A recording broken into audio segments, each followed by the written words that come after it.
Good morning, dear students. Welcome to this online lecture. I am Mr. Rahul Pawar. In today's lecture, we are going to study one another example on the preparation of cost sheet. In the previous few lectures, we have studied the examples on the preparation of cost sheet. But in this lecture, we are going to study how a cost sheet is prepared when the amount of material consumed, that is the amount of direct material, is not given in the example. In the previous lecture, we have studied that while preparing a cost sheet, we firstly calculate the prime cost. Okay, and we know that prime cost is nothing but a sum means total of direct material, direct wages and direct expenses. Okay, and in the previous few lectures, previous few examples, we were given the amount of direct material. आपण जे काय पाठीमागचे 3 example पाहिलेले आहेत याच्यामध्ये direct material म्हणजेच material consumed ची amount आपल्याला readymade एक्झाम्पलमध्ये दिली गेलेली होती. Okay, but in this example the amount of direct material, that is the amount of raw material consumed, is not given. So in this example we are going to study how the amount of raw material consumed is calculated. Okay, when it is not given in a ready made form. ज्या वेळेला आपल्याला raw material consumed म्हणजेच direct मटेरियलची amount readymade दिली जात नाही त्यावेळेला material consumed म्हणजेच डायरेक्ट मटेरियलची अमाऊंट कशा पद्धतीने फाइंड आउट केली जाते हे आपण ह्या एक्झाम्पलमध्ये पाहणार आहोत. Okay, for finding out the amount of material consumed, that is for finding out the amount of direct material, we have to use the following formula. आपल्याला एक फॉर्म्युला यूज करून आपल्याला मटेरियल कन्झ्युम्डची अमाऊंट कॅल्क्युलेट करावी लागते. Okay, so how the amount is calculated, how the direct material amount is calculated. The simple formula is opening stock of raw material. Okay, take simple example. Suppose if we are preparing a cost sheet for a particular month. समजा आपण एखाद्या महिन्याची cost sheet तयार करत असू आणि त्या महिन्याच्या सुरुवातीला ओपनिंगला आपल्याकडे रॉ मटेरियलचा स्टॉक समजा 10,000 रुपये असेल. ओपनिंग स्टॉक किती रुपयाचा आहे? 10,000 रुपयाचा असेल. महिन्याच्या सुरुवातीला म्हणजे ओपनिंगला तो आहे किती रुपयाचा स्टॉक? 10,000चा. आणि सपोज त्या महिन्याभरामध्ये आपण 90,000चा स्टॉक परचेस केला. आपल्याकडे महिन्याच्या सुरुवातीला स्टॉक 10,000चा होता. 10,000 रुपयाचा ओपनिंग स्टॉक होता रॉ मटेरियलचा, कच्च्या मालाचा 10,000 रुपयाचा. आपण 90,000चा खरेदी केला म्हणजे आपल्याकडे किती रुपयाचा स्टॉक झाला? 10,000 रुपयाचा स्टॉक अगोदरच होता. 90,000चा अजून खरेदी केला म्हणजे टोटल स्टॉक झाला 1,00,000 रुपये. बरोबर. कसं फाइंड आउट केलं? ओपनिंगचा स्टॉक 10,000 आणि जो परचेस केला म्हणजे आपला स्टॉक वाढला म्हणून प्लस कितीचा खरेदी केला? 90,000 म्हणजे झाला स्टॉक तो 1,00,000चा.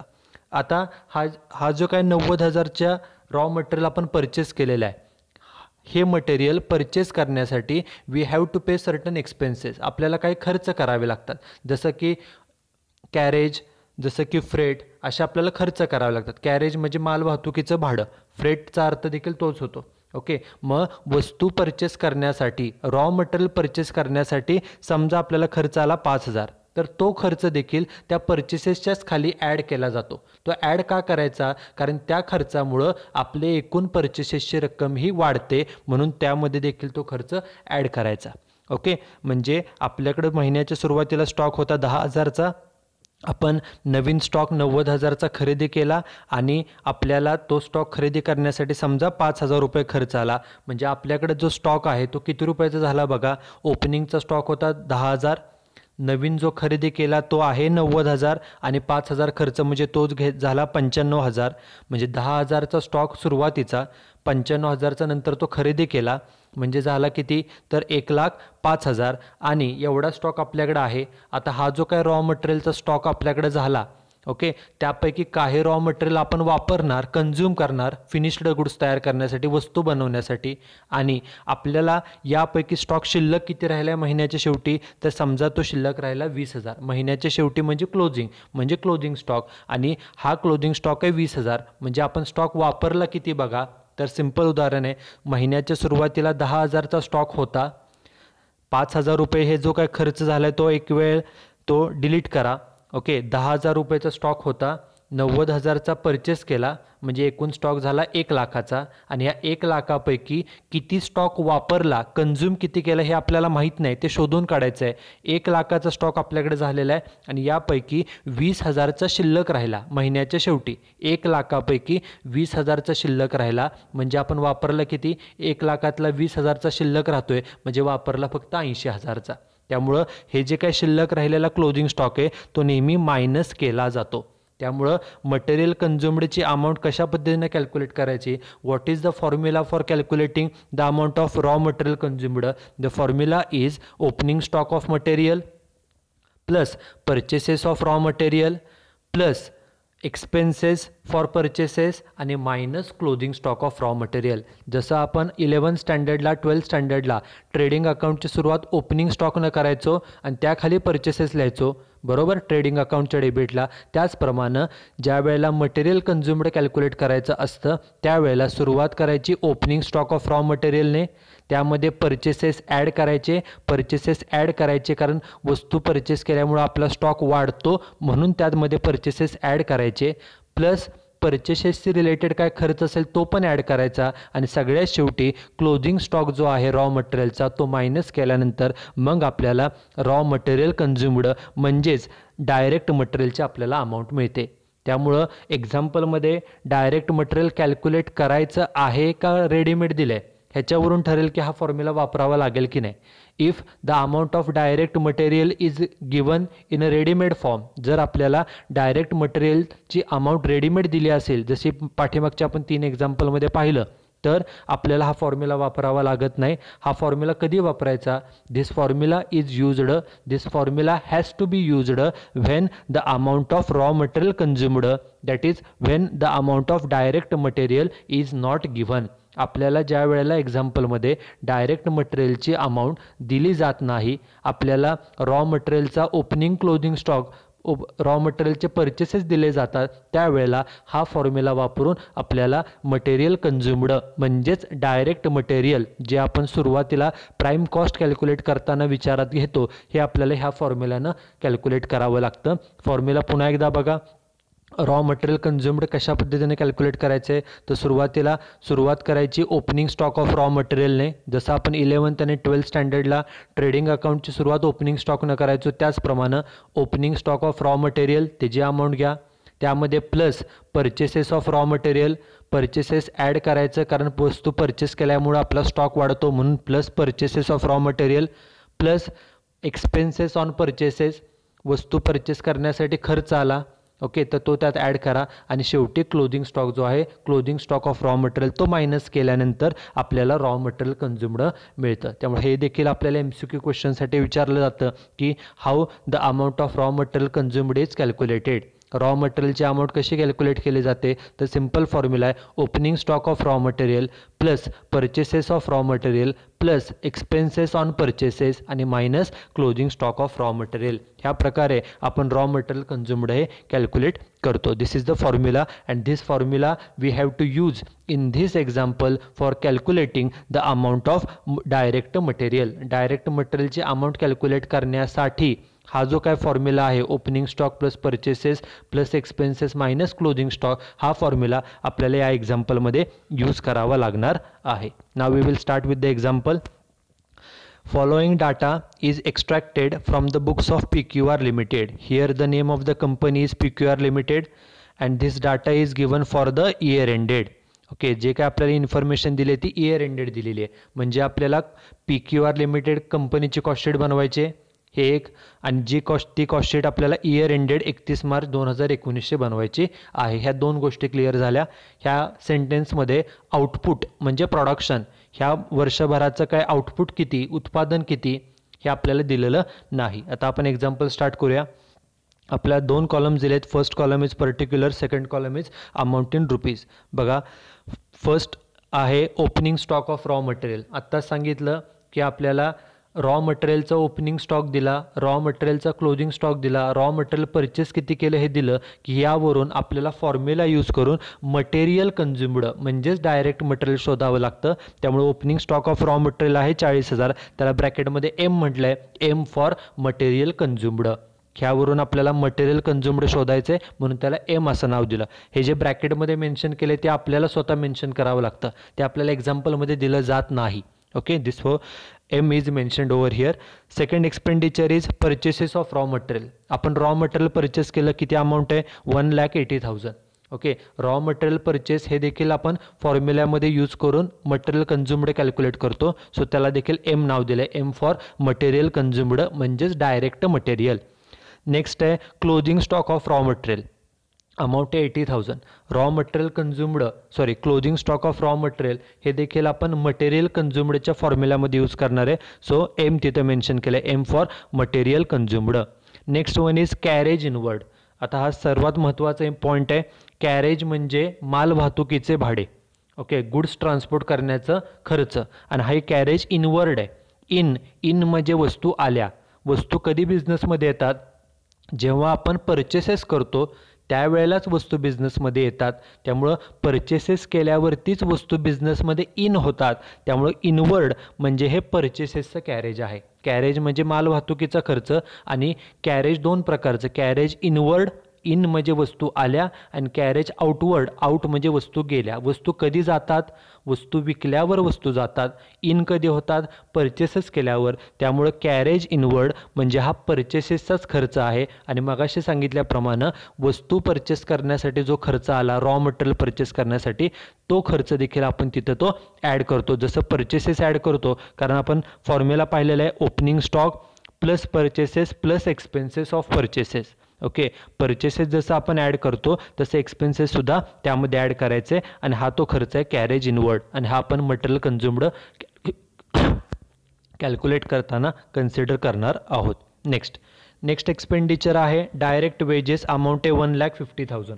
ओके, आपल्याला माहिती आहे की आपल्याला जे काही 20-25 एक्सपेन्सेस दिले जातात, out of the given expenses only 3 expenses, namely direct material, direct wages and direct expenses are the only direct cost. दिलेल्या खर्चापैकी फक्त हे 3च खर्च डायरेक्ट असतात, आणि ह्या तिन्हीच्या बेरजेला डायरेक्ट मटेरियल, डायरेक्ट वेजेस आणि डायरेक्ट एक्सपेन्सेस हे जे आपण बेरीज करतो आणि त्याला नाव देतो प्राईम कॉस्ट. त्यामुळे इथं डायरेक्ट वेजेसला P नाव दिलं आहे, P फॉर प्राईम कॉस्ट. किती अमाऊंट आहे 1,50,000. नेक्स्ट एक्सपेंडिचर आहे इनडायरेक्ट वेजेस.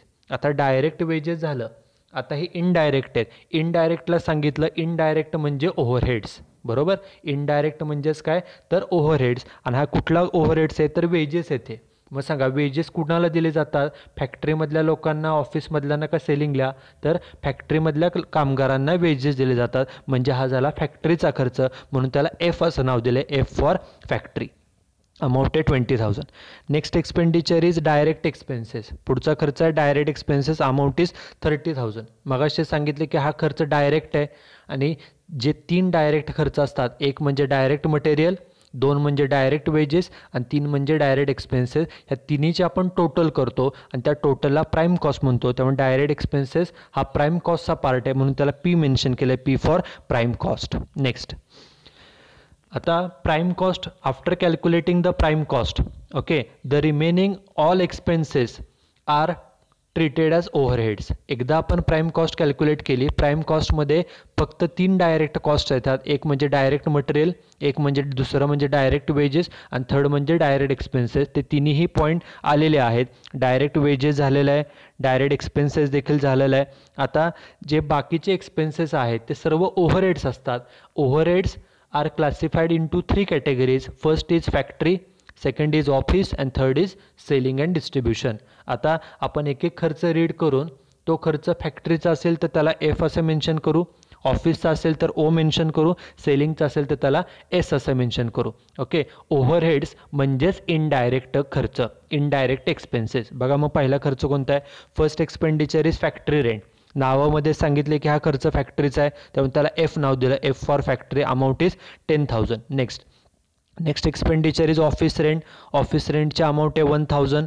नावातच सांगितले खर्च हा ऑफिसचा आहे, so it is a office overhead, त्यामुळे त्याला O मेन्शन केले, O for office. Next is indirect material. Amount 1,000. मगाशी सांगितलं इनडायरेक्ट म्हणजे ओव्हरहेड. ओव्हरहेड 3 प्रकारचे असतात, फॅक्टरी, ऑफिस आणि सेलिंग. हे कोणता खर्च आहे? मटेरियलचा. मटेरियल कुठं लागतं? फॅक्टरीमध्ये, ऑफिसमध्ये का सेलिंगमध्ये? तर मटेरियलचा वापर हा फॅक्टरीत असतो, त्यामुळे त्याला म्हटलं F. F for factory overhead. Next expenditure is depreciation of plant. Plant म्हणजे मशिनरी, प्लांट अँड मशिनरी आपण म्हणतो. मशिनरी फॅक्टरीमध्ये असते, त्यामुळे हा झाला फॅक्टरी ओव्हरहेड, त्याला एफ नाव दिलं. Amount is 3000. Next depreciation of office furniture, amount 200. आता डेप्रिसिएशन कशाचं आहे? ऑफिसचं फर्निचर आहे. नावात सांगितलं की फर्निचर ऑफिसचं आहे, म्हणजे हा झाला ऑफिसचा खर्च, म्हणून त्याला ओ नाव दिलं. Next expenditure is salary, amount is 5000. आता सॅलरी कुणाला दिली जाते? तर ऑफिसमध्ये काम करणाऱ्या एम्प्लॉईजला सॅलरी पेड केली जाते, so it is a office overhead, म्हणून त्याला ओ नाव दिलं आहे. Next expenditure is salesman salary, amount is 4000. आता हा सॅलरी कुणाला पेड केले? सेल्समन काय करतो? सेलिंग करण्याचं, सेल्स करण्याचं, म्हणजे हा झाला सेलिंग ओव्हरहेड, म्हणून त्याला एस नाव दिलं. Next is factory expenses. आता फॅक्टरीचा खर्च किती आहे? 11400. नावामध्ये सांगितले की हा एक्सपेन्सेस फॅक्टरीचा आहे, म्हणजे हा जाईल फॅक्टरीला, म्हणून त्याला एफ नाव दिलं, F for factory. Next expenditure is directors remuneration, amount is 24000. डायरेक्टरला पगार दिला आहे 24000. खाली ॲडजस्टमेंट दिली आहे बघा, रीड द ॲडजस्टमेंट काय सांगितले? Directors remuneration should be allocated. Allocate करा म्हणजे डिस्ट्रीब्यूट करा to factory, office and selling department. म्हणजे डायरेक्टर रेम्युनरेशन जे काय दिले, किती पेड केले बघा डायरेक्टर्स रेम्युनरेशन? तर ते आहे 24000. त्यांनी सांगितलं आहे ॲडजस्टमेंटमध्ये इट शुड बी अलोकेटेड, म्हणजे it should be distributed to factory, office and selling department in the ratio of 3:2:1. म्हणजे डायरेक्टर्स रेम्युनरेशनचा खर्च फॅक्टरी, ऑफिस आणि सेलिंग ह्या तिन्हीमध्ये 3:2:1, 3:2:1 मध्ये वाटा.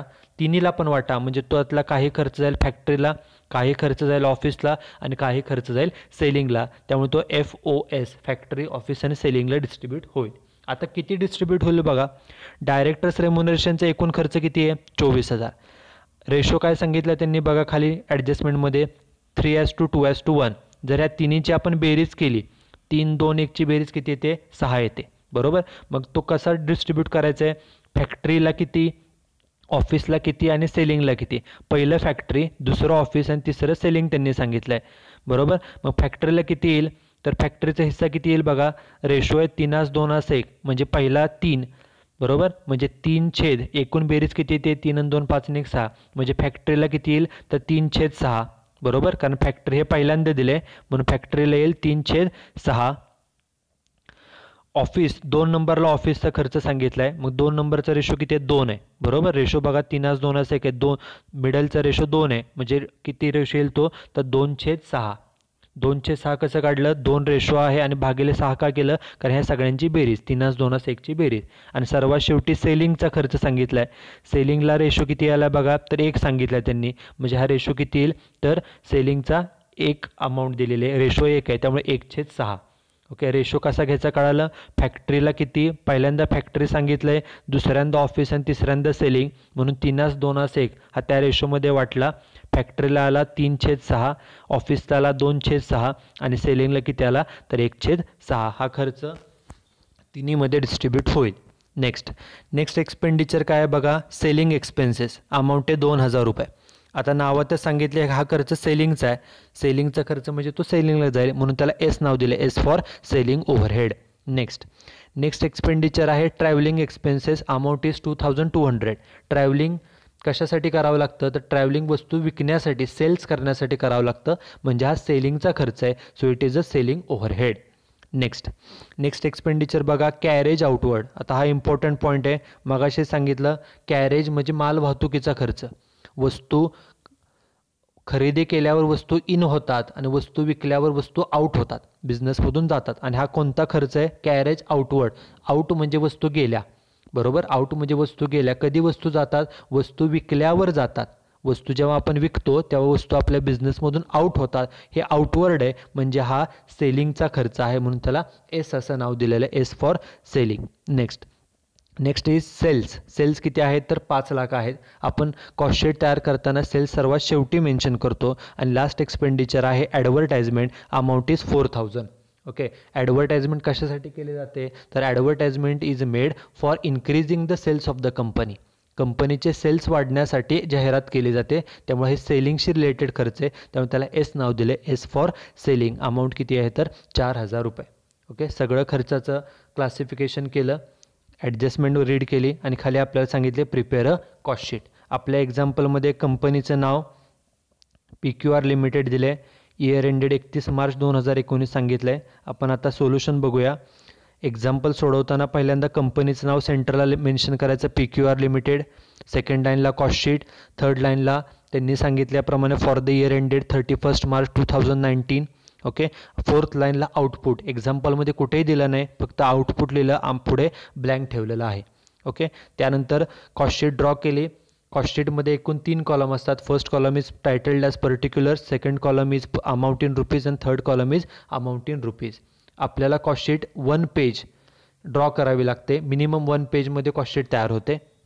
ओके, आता या एक्झाम्पलमध्ये in this example first we have to find out the prime cost. Like the previous example, आपण जसे पाठीमागचे एक्झाम्पल सोडवले त्याप्रमाणेच पहिल्यांदा आपल्याला प्राईम कॉस्ट कॅल्क्युलेट करायचे. And what is prime cost? Prime cost means a sum of direct material, direct wages आणि direct expenses. हे जे 3 डायरेक्ट कॉस्ट असतात, एक म्हणजे डायरेक्ट मटेरियल, 2 म्हणजे डायरेक्ट वेजेस आणि 3 म्हणजे डायरेक्ट एक्सपेन्सेस, ह्या तिन्हीच्या बेरजेला प्राईम कॉस्ट आपण म्हणतो. पण या एक्झाम्पलमध्ये डायरेक्ट मटेरियलची अमाऊंट रेडीमेड दिलेली नाही, त्यामुळे ती आपल्याला फाइंड आउट करायचे. आणि मगाशीच एक्झाम्पलच्या सुरुवातीलाच आपण फॉर्म्युला बघितला आहे, डायरेक्ट मटेरियलची अमाऊंट म्हणजेच मटेरियल कन्झ्युम्डची अमाऊंट कशी फाइंड आउट करायची, तर opening stock of raw material plus purchases of raw material plus expenses on purchases आणि minus closing stock of raw material. जसं आपण 11th आणि 12thला ट्रेडिंग अकाउंटची सुरुवात ओपनिंग स्टॉकनं करायचो, त्यात पर्चेसेस ॲड करायचो, खाली लिहायचो, तसंच सुरुवात करायचे. मग आता एक्झाम्पलमध्ये बघा, ओपनिंग स्टॉक दिलेला आहे. पहिल्यांदा ओपनिंग स्टॉक किती घेतला? 40,000. त्यामध्ये प्लस ॲड पर्चेसेस आपल्याला करायचे आहेत किती? 1,80,000. हे 2 पोस्टिंग बघूया. ओपनिंग स्टॉक 40 आणि purchases 180.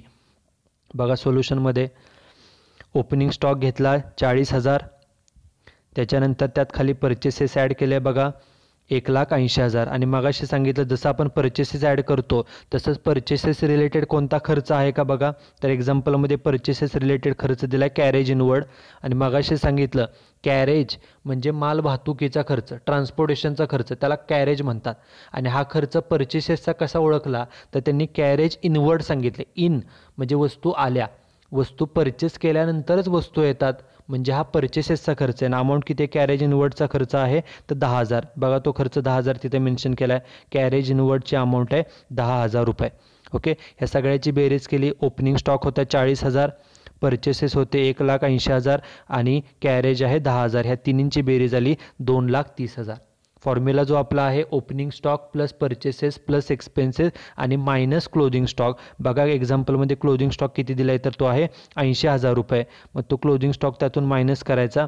Closing stock of raw material 80,000 आणि मग 2,30,000तनं 80,000 गेले, वजाबाकी राहिली 1,50,000 आणि त्याला नाव दिलं आहे बघा raw material consumed oblique direct material.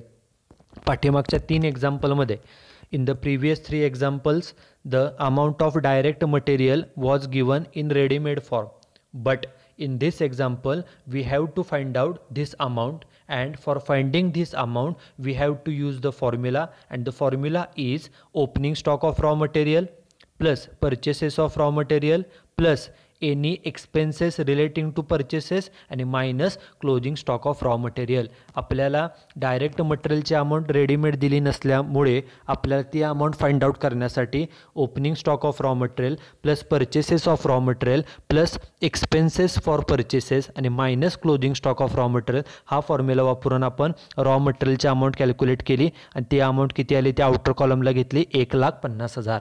Okay, so this is raw material consumed, that is direct material. Okay, this is how we calculate the amount of direct material. हा झाला पहिला खर्च. आपण कॉस्ट शीट तयार करताना while preparing the cost sheet firstly we calculate the prime cost, correct? And prime cost is a sum means total, बेरीज of all direct cost. आणि आपल्या एक्झाम्पलमध्ये फक्त 3 डायरेक्ट कॉस्ट दिल्या जातात. त्यातलं पहिलं आहे डायरेक्ट मटेरियल, ते आपण आत्ता शोधून काढली अमाऊंट 1,50,000. दुसरे असते डायरेक्ट वेजेस आणि तिसरे डायरेक्ट एक्सपेन्सेस. बघा एक्झाम्पलमध्ये डायरेक्ट वेजेस डायरेक्ट एक्सपेन्सेस आहेत का? बघा डायरेक्ट वेजेसची अमाऊंट दिली 1,50,000 आणि सगळ्यात शेवटी बघा डायरेक्ट एक्सपेन्सेस आहेत 30,000.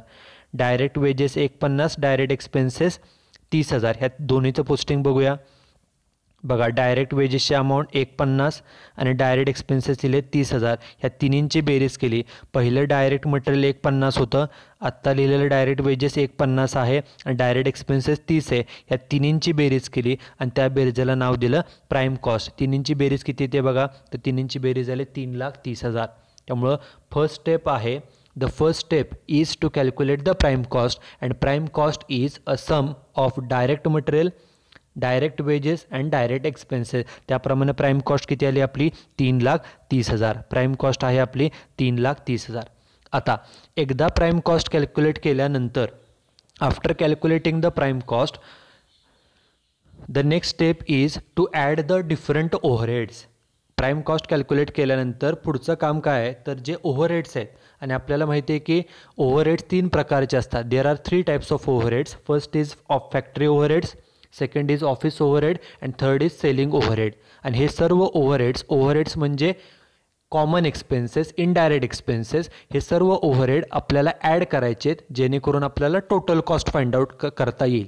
त्यामुळं फक्त सिक्वेन्स काय, तर सुरुवातीला फॅक्टरी, कारण वस्तू पहिल्यांदा फॅक्टरी तयार होते म्हणून सुरुवातीला factory, second is office and third is selling.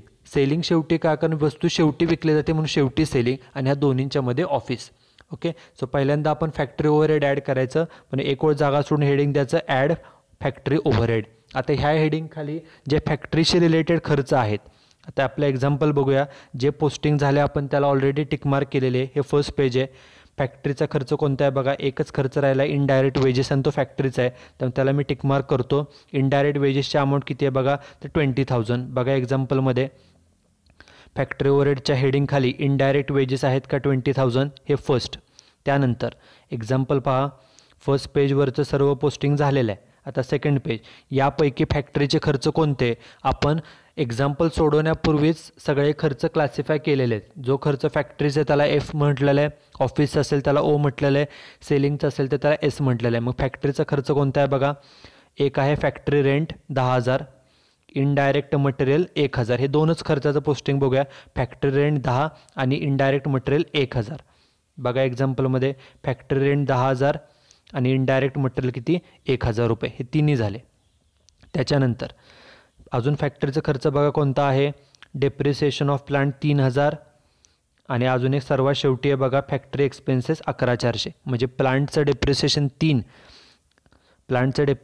3 आणि फॅक्टरी एक्सपेन्सेस 11,400. बघा आलं आहे का फॅक्टरी ओव्हरहेडमध्ये, बघा डेप्रिसिएशन ऑफ प्लांट 3,000 आणि फॅक्टरी एक्सपेन्सेस किती 11,400. नेक्स्ट ह्या पेजमध्ये आता फॅक्टरीचा खर्च कोणता नाही आहे. लास्ट पेजमध्ये बघा तर एकच पहिलाच खर्च आहे बघा डायरेक्टर्स रेम्युनरेशन. एकूण खर्च किती आहे डायरेक्टर्स रेम्युनरेशनचा, तर तो 24,000. ह्याला मी टिकमार्क करत नाही कारण की हा खर्च तिन्ही ठिकाणी डिस्ट्रीब्यूट होणार आहे, फॅक्टरी ऑफिस आणि सेलिंग, कारण त्यांनी ॲडजस्टमेंटमध्ये सांगितलं आहे एकूण खर्च 24 आणि ॲडजस्टमेंट वाचा, त्यांनी सांगितलं आहे फॅक्टरीला किती खर्च येईल, फॅक्टरी ऑफिस आणि सेलिंगचा रेशो 3-2-1 आहे. म्हणजे पहिलं फॅक्टरी नाव शब्द आहे, म्हणजे फॅक्टरीला जाणार आहे 3-2-1, म्हणजे फॅक्टरीला जाईल 3/6. एकूण खर्च 24,000, त्यापैकी 3/6. बघा फॅक्टरी ओव्हरहेडमध्ये खाली लिहिलं डायरेक्टर्स रेम्युनरेशन 24,000च्या 3/6. 24,000 त्यांनी खर्च दिला आणि 3/6 कसं काढलं, तर त्यांनी रेशो 3:2:1 दिला आहे. त्यातला फॅक्टरीचा पहिला आहे 3/6. मग 24,000च्या 3/6 किती आला खर्च, तर 12,000. असे फॅक्टरीचे सगळे खर्च झाले. खर्चाचं नाव पर्टिक्युलर्स कॉलममध्ये, अमाऊंट मेन्शन केली फर्स्ट कॉलममध्ये, रेश ओढली आणि बेरीज घ्यायची आउटर कॉलमला. ह्या सगळ्या फॅक्टरीच्या खर्चाची बेरीज आली बाहेर 57,400. आपण बघा वरती प्राईम कॉस्ट कॅल्क्युलेट केले 3,30,000, त्यात हे 57,400 ॲड केले, बेरीज घेतली खाली, बेरीज आली 3,87,000 आणि ह्या बेरीजेला नाव द्यायचं. आपण आत्ता फॅक्टरीचे खर्च ॲड केलेत बरोबर, त्यामुळे येणाऱ्या बेरीजेला फॅक्टरी कॉस्ट असं म्हटलं जातं. MCQला क्वेश्चन विचारला जातो की factory cost is also known as, factory कॉस्टलाच काय म्हणतात तर त्याला वर्क्स कॉस्ट देखील म्हटलं जातं. आपली फॅक्टरी कॉस्ट किती आली बघा 3,87,400. बघा फॅक्टरी कॉस्ट 3,87,400. फॅक्टरीचे खर्च ॲड करून झाले. आता 2 नंबरला ॲड करायचे ऑफिस ओव्हरहेड. सो एक ओळ जागा सोडून हेडिंग द्यायचं ॲड ऑफिस ओव्हरहेड्स. आता एक्झाम्पल बघा, एक्झाम्पलमध्ये ऑफिसचा खर्च कोणता आहे. फर्स्ट पेजचं सर्व पोस्टिंग झालेलं आहे. सेकंड पेजमध्ये बघा ऑफिसचा खर्च पहिलाच आहे ऑफिस रेंट किती 1,000, हा एक पहिला खर्च. दुसरा खर्च बघा डेप्रिसिएशन ऑफ फर्निचर 200, दोनच खर्च बघूया. ऑफिस रेंट 1,000 आणि डेप्रिसिएशन ऑफ फर्निचर 200, हे दोनच बघा. ऑफिस ओव्हरहेडच्या हेडिंग खाली ऑफिस रेंट 1,000 आणि डेप्रिसिएशन 200, हे दोन खर्च झाले. त्याच्यानंतर ऑफिसचा आणि कोणता खर्च आहे बघा, इथे एक आहे सॅलरी. ह्या पेजमधले सगळे खर्च झाले ऑफिस रिलेटेड सगळे. सॅलरी किती आहे 5,000. बघा पोस्टिंगमध्ये ऑफिस ओव्हरहेडच्या हेडिंग खाली सॅलरी किती घेतली 5,000. आता ह्यामधले सर्व ऑफिसचे खर्च झालेले आहेत. आता लास्ट पेजमध्ये ऑफिसचा खर्च कुठलाच नाही आहे, फक्त पहिला डायरेक्टर्स रेम्युनरेशन आहे, तो ऑफिसला पण येणार आहे. डायरेक्टर्स रेम्युनरेशनचा एकूण खर्च 24 आहे आणि ऑफिसला किती वाटायचे आहेत बघा ॲडजस्टमेंटमध्ये सांगितलं आहे. Directors remuneration should be allocated to factory, office आणि सेलिंग. म्हणजे पहिलं फॅक्टरी, दुसरं ऑफिस आणि तिसरं सेलिंग आहे. ऑफिस हे मध्ये 2 नंबरला आहे आणि त्याचा रेशो किती आहे 3:2:1. म्हणजे ह्यातला ऑफिसचं किती येईल, ऑफिसचा हिस्सा 2चा आहे म्हणून 2/6, 2/6.